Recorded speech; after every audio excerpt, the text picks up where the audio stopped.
Monthly ಇನ್ಕಮ್ಗೆ best investment plan ಯಾವುದು? Hi ಎಲ್ರಿಗೂ, ನಾನು ನಿಮ್ಮ ಬೇಕಿಫಾಯ್ತಿ ಹುಡುಗಿ. ಇವತ್ತು ನಾನು ನಿಮಗೆ ಇದೇ ವಿಚಾರದ ಬಗ್ಗೆ ತಿಳಿಸ್ಕೊಡೋದಕ್ಕೆ ಬಂದಿದ್ದೀನಿ. ನಾವು ನಾರ್ಮಲ್ ಆಗಿ ಅನ್ಕೊಳ್ಳೋದು ಏನಪ್ಪಾ ಅಂತಂದ್ರೆ, ಇನ್ವೆಸ್ಟ್ಮೆಂಟ್ ಅಂದ್ರೆ ಒಂದು 10-15 ಲಕ್ಷ ಹಾಕ್ಬಿಡೋದು, ಅದಾದ್ಮೇಲೆ ಒಂದು 10-15 ವರ್ಷ ಕಾದ್ಬಿಡೋದು, ಒಂದು ಲಮ್ಸಮ್ ಅಮೌಂಟ್ ಎಂಡಲ್ಲಿ ಸಿಕ್ಕತ್ತೆ ಅಂತ. But what if I tell you, actually ಏನಪ್ಪಾ ಅಂತಂದರೆ, ನೀವು ಪ್ರಾಪರಾಗಿ ಇನ್ವೆಸ್ಟ್ ಮಾಡಿದ್ರೆ ಮಂತ್ಲಿ ಏನಿಲ್ಲ ಅಂದರೂ 20-25 ಸಾವಿರ ಆರಾಮಾಗಿ ನಾವು ಜನ್ರೇಟ್ ಮಾಡ್ಬೋದು. ಹೇಗೆ ನೋಡೋಣ ಬನ್ನಿ. ಅದಕ್ಕಿರೋ ಮೊದಲನೇ ದಾರಿ ಅಂತಂದರೆ ಪೋಸ್ಟ್ ಆಫೀಸ್ ಅವರ MIS ಸ್ಕೀಮ್. ಸೊ ಇದರಲ್ಲಿ ಏನಪ್ಪಾ ಅಂತಂದರೆ, ಇದು ಒಂದು ನಾರ್ಮಲ್ ಸೇವಿಂಗ್ ಅಕೌಂಟ್ ಥರನೇ ವರ್ಕ್ ಮಾಡುತ್ತೆ. ಇದಕ್ಕೆ ನಿಮಗೆ ಏಜ್ ಲಿಮಿಟ್ ಅಂತಂದರೆ ನಾರ್ಮಲ್ 18 ಆಗಿರಬೇಕು. ಅದಾದಮೇಲೆ ನೀವು ಇನ್ವೆಸ್ಟ್ ಮಾಡೋದಕ್ಕೆ ಶುರು ಮಾಡ್ಬೋದು. ಇಲ್ಲೇನಪ್ಪ ಅಂದರೆ ನಿಮಗೆ 0 ರಿಸ್ಕ್ ಇರುತ್ತೆ. ಸೊ ರಿಟರ್ನ್ ಸ್ವಲ್ಪ ಕಡಿಮೆನೇ ಅಂತ ಅಂದ್ಕೊಳ್ಳಿ. 6.7% ಸಿಕ್ಕತ್ತೆ ಪರ್ ಆ್ಯನಮ್. ಆ್ಯಂಡ್ ಇದರಲ್ಲಿ ಲಾಕ್ ಇನ್ ಪೀರಿಯಡ್ ಇರುತ್ತೆ 5 ಇಯರ್ಸ್. ಸೊ ಲಾಕ್ ಇನ್ ಪೀರಿಯಡ್ನ ಬ್ರೇಕ್ ಮಾಡಿದ್ರೆ ಆಬ್ವಿಯಸ್ಲಿ ಫೈನ್ ಹಾಕ್ತಾರೆ.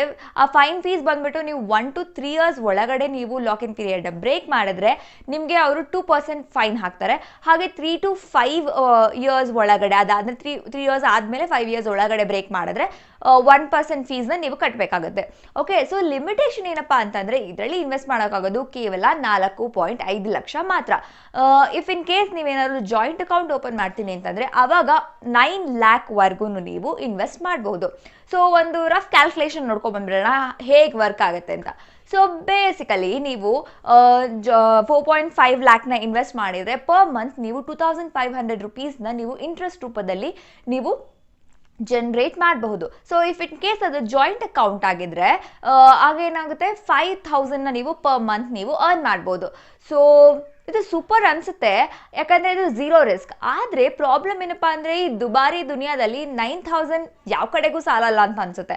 ಸೊ ಹಾಗಾಗಿ 6.7% ಪರ್ ಆ್ಯನಮ್ ಅಂತ ಅನ್ನೋದು ಅಷ್ಟು ಸಮಂಜಸ ಅನಿಸಲ್ಲ. ಯಾಕಂದರೆ ಇವಾಗ ನಾರ್ಮಲ್ ಬ್ಯಾಂಕ್ಸ್ ಕೂಡ ಇವಾಗ ನಮಗೆ ಅದಕ್ಕಿಂತ ಜಾಸ್ತಿ ಇಂಟ್ರೆಸ್ಟ್ ರೇಟ್ ಕೊಡ್ತಿದ್ದಾರೆ. ಸೊ ಬೇರೆ ಬೇರೆ ಸ್ಕೀಮ್ಸ್ನ ನೋಡ್ಕೊಂಡು ಬರೋಣ. ಓಕೆ, ನಮ್ಮ ನೆಕ್ಸ್ಟ್ ಸ್ಕೀಮ್ ಯಾವುದಪ್ಪ ಅಂದರೆ SWP ಅಂದರೆ ಸಿಸ್ಟಮ್ಯಾಟಿಕ್ ವಿಡ್ರಾಯಲ್ ಪ್ಲಾನ್ಸ್. ಸೊ ಒಂದು ಹೈ ಮಂತ್ಲಿ ಇನ್ಕಮ್ನ ಜನರೇಟ್ ಮಾಡೋದಕ್ಕೆ ಇದು ಒಂದು ಪ್ರಾಪರ್ ಆಗಿರುವಂಥ, ಇದು ಒನ್ ಆಫ್ ದ ಒಂದು ಸ್ಕೀಮ್ ಅಂತ ಹೇಳ್ಬೋದು. ಇದು ಮ್ಯೂಚುವಲ್ ಫಂಡ್ಸ್ ಕಡೆಯಿಂದ, ಮ್ಯೂಚುವಲ್ ಫಂಡ್ ರೀತಿಯೇ ಇರುತ್ತೆ. ಇದರಲ್ಲಿ ಏನಪ್ಪ ಅಂತ ಅಂದರೆ ಸ್ವಲ್ಪ ರಿಸ್ಕ್ ಇದೆ, ಯಾಕಂದರೆ ಹೈಲಿ ರಿಟರ್ನ್ಸ್ ಇದೆಯಲ್ಲ, ಹಾಗಾಗಿ ಸ್ವಲ್ಪ ರಿಸ್ಕ್ ಇದ್ದೇ ಇರುತ್ತೆ. ಸ್ವಲ್ಪ ನೀವು ರಿಸ್ಕ್ನ ತಗೋಬೇಕಾಗುತ್ತೆ ಅಲ್ಲ. ಸೊ ಇಲ್ಲಿ ಏನಪ್ಪ ಅಂದರೆ ನಿಮಗೆ ಇಂಟ್ರೆಸ್ಟ್ ರೇಟ್ ಬಂದು 10 to 12% ಸಿಕ್ಕತ್ತೆ.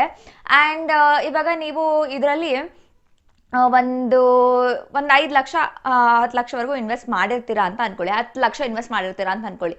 ಇಲ್ಲಿ SWPಲಿ ನೀವು ತಿಳ್ಕೊಬೇಕಾಗಿರುವಂತಹ ವಿಚಾರ ಏನಪ್ಪಾ ಅಂದರೆ, ಎವ್ರಿ ಮಂತ್ ಇಂಟ್ರೆಸ್ಟ್ನ ಜೊತೆಗೆ part of your investment amount ಕೂಡ ಬರುತ್ತೆ. ಓಕೆ, ಇವಾಗ ನೀವು FD ಇಟ್ಟಿರ್ತೀರಾ ಅಂತ ಅಂದ್ಕೊಳ್ಳಿ, ಅಥವಾ ನೀವು ಪೋಸ್ಟ್ ಆಫೀಸ್ ಅವರ MIS ಸ್ಕೀಮಲ್ಲಿ ನಾನು ಏನು ಹೇಳಿದೆ, 5 ವರ್ಷ ಆದಮೇಲೆ ನಿಮ್ಮ ಅಮೌಂಟ್ ಏನಿತ್ತು ಅದು ಲಮ್ಸಮ್ ಆಗಿ ನಿಮ್ಗೆ ಹಾಗೆ ಸಿಕ್ಕತ್ತೆ. ಬಿಕಾಸ್ ಎವ್ರಿ ಮಂತ್ ಬರೀ ಇಂಟ್ರೆಸ್ಟ್ ಮಾತ್ರ ನಿಮ್ಮ ಅಕೌಂಟಿಗೆ ಬಂದು ಬೀಳ್ತಾ ಇತ್ತು. ಆದರೆ SWPಲಿ ಏನಾಗುತ್ತೆ, ಇಂಟ್ರೆಸ್ಟ್ನ ಜೊತೆಗೆ ಪಾರ್ಟ್ ಆಫ್ ಯುವರ್ ಅಮೌಂಟ್ ಕೂಡ ಬರುತ್ತೆ. ಇವಾಗ ನೀವು 10 ಲಕ್ಷ ಇನ್ವೆಸ್ಟ್ ಮಾಡಿದ್ದೀರಾ ಫಾರ್ 5 years ಅಂತ ಹೇಳಿದ್ರೆ, ಒಂದು 10% ಇಂಟ್ರೆಸ್ಟ್ ರೇಟ್ ಅಂತ ಇಟ್ಕೊಳ್ಳೋಣ. ಆವಾಗ ನಿಮಗೆ ಎವ್ರಿ ಮಂತ್ 15,000 ಸಿಗ್ತಾ ಹೋಗುತ್ತೆ. ಸೊ ಈ 15,000 interest plus part of your money. So 5 ವರ್ಷ ಆದಮೇಲೆ ನಿಮಗೆ 10 ಲಕ್ಷ ಸಿಕ್ಕಲ್ಲ, 4.6 lakhs ಮಾತ್ರ ಸಿಕ್ಕತ್ತೆ. ಓಕೆ, ಸೊ ಯಾರಾದರೂ ಹೈಲಿ ರಿಟರ್ನ್ಸ್ನ ಎಕ್ಸ್ಪೆಕ್ಟ್ ಮಾಡ್ತಿದ್ದೀರಾ, ಎವ್ರಿ ಮಂತ್ ಒಂದು ಫಿಕ್ಸ್ಡ್ ಇನ್ಕಮ್ ಬೇಕು ಅಂತ ಅನ್ನೋರಿಗೆ SWP ಸೀರಿಯಸ್ಲಿ ಒಂದು ಒಳ್ಳೆ ಪ್ಲ್ಯಾನ್ ಅಂತಾನೆ ಹೇಳ್ಬೋದು. ಆದರೆ SWPನ ಎಲ್ಲ ಮ್ಯೂಚುವಲ್ ಫಂಡ್ಸ್ ಹೌಸಸ್ ಕೂಡ ಪ್ರೊವೈಡ್ ಮಾಡೋದಿಲ್ಲ. ನಿಮ್ಮ ಒಂದು ಎಕ್ಸಾಂಪಲ್ಸ್ ಕೊಡಬೇಕು ನಿಮಗೆ ಅಂತ ಹೇಳಿದ್ರೆ, ಟಾಟಾ ಅವರ India equity hybrid grow plan ಇದೆ. ಹಾಗೆ SBI ಅವ್ರದ್ದು equity hybrid regular growth plan ಇದೆ. ICICI ಅವರ ಪ್ರೂವ್ ಇಕ್ವಿಟಿ ಆ್ಯಂಡ್ ಡೆಪ್ಟ್ ಗ್ರೋ ಪ್ಲಾನ್ ಕೂಡ ಇದೆ. ಸೊ ಇದನ್ನು ನೀವು ರೆಫರೆನ್ಸ್ ಆಗಿ ತಗೊಂಡು ಮಿಕ್ಕಿದ ಪ್ಲಾನ್ಸ್ನ ನೋಡ್ಕೊಬಹುದು. ಸೊ ಇದಾಯಿತು. ಇನ್ನು ನೆಕ್ಸ್ಟ್ ಪ್ಲಾನ್ ಯಾವುದಪ್ಪ ಅಂತಂದರೆ ಆ್ಯನಿಟಿ ಡೆಪಾಸಿಟ್. ಇದು ಒಂದು ಸ್ಕೀಮ್. ಓಕೆ, ಆ್ಯನಿಟಿ ಡೆಪಾಸಿಟ್ ಬಗ್ಗೆ ನೀವು ಕೇಳೇ ಇರ್ತೀರಾ. ಇದೇನಪ್ಪ ಅಂದರೆ ಇದು ಎಲ್ಲ ಬ್ಯಾಂಕಲ್ಲೂ ಇದೆ. ಓಕೆ, ಆ್ಯನಿಟಿ ಡೆಪಾಸಿಟ್ ಇದರಲ್ಲಿ ಏನಪ್ಪ ಅಂದರೆ, ಇವಾಗ ನೀವು ಪೋಸ್ಟ್ ಆಫೀಸ್ MIS ಅಲ್ಲಿ ಏನು ಹೇಳಿದೆ, ನೀವು ಇನ್ವೆಸ್ಟ್ ಮಾಡಿದ ಅಮೌಂಟು ಲಮ್ಸಮ್ ಆಗಿ ಎಂಡಲ್ಲಿ 5 years ಬರುತ್ತೆ ನಿಮಗೆ. ಏನು ನೀವು ಇಂಟ್ರೆಸ್ಟ್ ಮಾತ್ರ ನಿಮ್ಮ ಮಂತ್ಲಿ ಬರುತ್ತೆ ಅಂತ. ಆ್ಯಂಡ್ SWPಲಿ part of your money plus interest ಸಿಕ್ಕತ್ತೆ. ಕೊನೆಗೆ ಪಾರ್ಟ್ ಆಫ್ ಯುವರ್ ಮನಿ ಮಾತ್ರ ಸಿಕ್ಕುತ್ತೆ. ಸೊ ಇದರಲ್ಲಿ ಆನ್ಯುಟಿ ಡೆಪಾಸಿಟ್ ಅಲ್ಲಿ ಎಂಡಲ್ಲಿ ನಿಮ್ಮ ಯಾವುದೇ ಅಮೌಂಟ್ ಸಿಕ್ಕಲ್ಲ. ಯಾಕಂದರೆ ಎವ್ರಿ ಮಂತ್ ವಿತ್ ಇಂಟ್ರೆಸ್ಟ್ ಜೊತೆಗೇನೆ ನಿಮ್ಮ ಇನ್ವೆಸ್ಟೆಡ್ ಮನಿ ಕೂಡ ಸ್ವಲ್ಪ ಬರ್ತಾ ಹೋಗುತ್ತೆ. ಓಕೆ, ಸೊ ಇದರಲ್ಲಿ ಅಂತ ನೋಡೋಕೆ ಹೋದರೆ ನೀವು ಆನ್ಯುಟಿ ಡೆಪಾಸಿಟಲ್ಲಿ ಇವಾಗ ನೀವು ಒಂದು 10 ಲಕ್ಷ ಇನ್ವೆಸ್ಟ್ ಮಾಡಿದ್ದೀರಾ ಅಂತ ಅಂದ್ಕೊಳ್ಳಿ. ಸೊ 10 ಲಕ್ಷ ಇನ್ವೆಸ್ಟ್ ಮಾಡಿದ್ದೀರಾ ಅಂತ ಅಂದ್ಕೊಂಡ್ರು ಇದರಲ್ಲಿ ರಿಸ್ಕ್ ಮಾತ್ರ ಝೀರೋ. ಓಕೆ, ರಿಸ್ಕ್ ಅಂತೂ ಖಂಡಿತ ಇಲ್ಲ. ಸೊ ರಿಟರ್ನ್ಸ್ ಕೂಡ ಕಡಿಮೆನೇ ಇರುತ್ತೆ.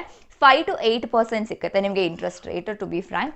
ಒಂದು 7% ಅಂತ ಇಟ್ಕೊಳ್ಳೋಣ, ಅಪ್ರಾಕ್ಸ್ ಆಗಿ ತೊಗೊಳ್ಳೋದಾದ್ರೆ. ಸೊ 7% ಇಂಟ್ರೆಸ್ಟ್ ರೇಟ್ ಅಂತ ತೊಗೊಂಡ್ರು ನಮಗೆ ಪರ್ ಮಂತ್ ಆಲ್ಮೋಸ್ಟ್ ನಿಮಗೆ 19,801 ರೂಪೀಸ್ವರೆಗೂ ನಿಮಗೆ ಸಿಕ್ಕತ್ತೆ, ವಿಚ್ ಇಸ್ ರಿಯಲಿ ಗುಡ್.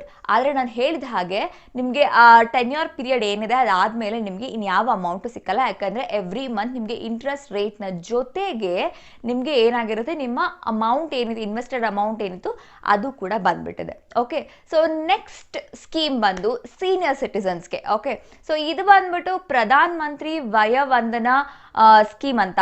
ಇಲ್ಲಿ ಏನಪ್ಪ ಅಂತ ಅಂದರೆ ಒಂದು ಮಿನಿಮಮ್ ಏಜ್ ಕ್ಯಾಪಿಂಗ್ ಇದೆ. 60 years ಆಗಿರಲೇಬೇಕು ಇದಕ್ಕೆ ನೀವು ಅಪ್ಲೈ ಮಾಡಬೇಕು ಅಂದರೆ. ಮ್ಯಾಕ್ಸಿಮಮ್ ಏಜ್ ಲಿಮಿಟ್ ಏನಿಲ್ಲ, ಎಷ್ಟು ಬೇಕಾದರೂ ಆಗಿರ್ಬೋದು. ಇದು this is also one of the good scheme ಅಂತ ಹೇಳ್ಬೋದು. ಇದರಲ್ಲಿ ಇಂಟ್ರೆಸ್ಟ್ ರೇಟ್ ಬಂದ್ಬಿಟ್ಟು ನೀವು ಹೇಗೆ ಪೆನ್ಷನ್ ಅಮೌಂಟ್ನ ತಗೋತೀರಾ ಅದ್ರ ಮೇಲೆ ಡಿಪೆಂಡ್ ಆಗುತ್ತೆ. ಮಂತ್ಲಿ ಪೆನ್ಷನ್ ಬೇಕು ಅಂತ ಹೇಳಿದ್ರೆ 7.4% ಕೊಡ್ತಾರೆ. ಇಯರ್ಲಿ ಒನ್ಸ್ ಸಾಕು ಪೆನ್ಷನ್ ಅಮೌಂಟ್ ಅಂತಂದರೆ 7.6% ಕೊಡ್ತಾರೆ. ಇದರಲ್ಲಿ ಏನಪ್ಪ ಅಂತಂದರೆ ಇದು LIC ಅವ್ರು ನಡೆಸ್ತಾ ಇರೋದು, but it is directly from the government only. So ಆರಾಮಾಗಿ ನಂಬೋದು, ಯಾವುದೇ ರೀತಿ ರಿಸ್ಕ್ ಇಲ್ಲ, ಒಂದು ಸೇಫ್ ಆಗಿರುವಂತಹ ಒಂದು ಇನ್ವೆಸ್ಟ್ಮೆಂಟ್ ಅಂತ ಹೇಳ್ಬೋದು ಫಾರ್ ಸೀನಿಯರ್ ಸಿಟಿಸನ್ಸ್. ಇವಾಗ ಒಂದು 15 ಲಕ್ಷವರೆಗೂ ನೀವು ಇಲ್ಲಿ ಇನ್ವೆಸ್ಟ್ ಮಾಡ್ಬೋದು. 15 ಲಕ್ಷ ನೀವು ಒಂದು 10 ವರ್ಷಕ್ಕೆ ನೀವು ಇನ್ವೆಸ್ಟ್ ಮಾಡಿದ್ದೀರಾ ಅಂತ ಅಂದ್ಕೊಂಡ್ರೆ ಎವ್ರಿ ಮಂತ್ ನಿಮಗೆ 9,000 ರೂಪೀಸು ಇಂಟ್ರೆಸ್ಟ್ ಆಗಿ ನಿಮಗೆ ನಿಮ್ಮ ಅಕೌಂಟಿಗೆ ಬಂದು ಬೀಳುತ್ತೆ. ಸೊ 10 ವರ್ಷ ಆದಮೇಲೆ ನಿಮ್ಮ 15 ಲಕ್ಷ ಇನ್ವೆಸ್ಟೆಡ್ ಮನಿ ಏನಿತ್ತೋ ಅದು ನಿಮಗೆ ವಾಪಸ್. ಓಕೆ, ಸೂಪರ್ ಅಲ್ವಾ? ಸೊ ಇದು ಮಂತ್ಲಿ ಇನ್ಕಮ್ ಬೇಕು ಅನ್ನೋರಿಗೆ ಬೆಸ್ಟ್ ಇನ್ವೆಸ್ಟ್ಮೆಂಟ್ ಪ್ಲಾನ್ಸ್ ಅನ್ನೋದು ನಮ್ಮ ಅಭಿಪ್ರಾಯ. ಸೊ ಇದನ್ನ ಬಿಟ್ಟು ಇನ್ಯಾವುದಾದ್ರೂ ಹೊಸ ಸ್ಕೀಮ್ಸ್ ನಿಮಗೂ ಗೊತ್ತಾ, ಅಥವಾ ಯಾವುದಾದ್ರೂ ಹಳೆ ಸ್ಕೀಮಲ್ಲಿ ಸಿಗಾಕೊಂಡ್ಬಿಟ್ಟಿದ್ದೀರಾ ಇನ್ನು? ಸೊ ಇಷ್ಟೆಲ್ಲ ಕೇಳಾದ್ಮೇಲೆ ನೀವು ಯಾವುದ್ರಲ್ಲಿ ಇನ್ವೆಸ್ಟ್ ಮಾಡಬೇಕು ಅಂತ ಅಂದ್ಕೊಂಡಿದ್ದೀರಾ? ಕಮೆಂಟ್ ಮಾಡಿ ನಮಗೆ ತಿಳಿಸಿ. ಇನ್ನೂ ಏನಾದರೂ ಡೌಟ್ಸ್ ಇದ್ರೂ ಕೂಡ ತಿಳಿಸಿ, ಬಿಕಾಸ್ ನಾವು ನಿಮ್ಗೋಸ್ಕರ ಕಾಯ್ತಾ ಇರ್ತೀವಿ ಅದನ್ನ ಸಾಲ್ವ್ ಮಾಡೋದಕ್ಕೆ. ಸೊ ಮತ್ತೊಂದಷ್ಟು ಹೊಸ ಮಾಹಿತಿ ತಗೊಂಡು ಮತ್ತೆ ನಿಮ್ಮ ಮುಂದೆ ಬರ್ತೀನಿ. ಅಲ್ಲಿವರೆಗೂ ಟೇಕ್ ಕೇರ್, ಬಾಯ್ ಬಾಯ್, ನಮಸ್ತೆ.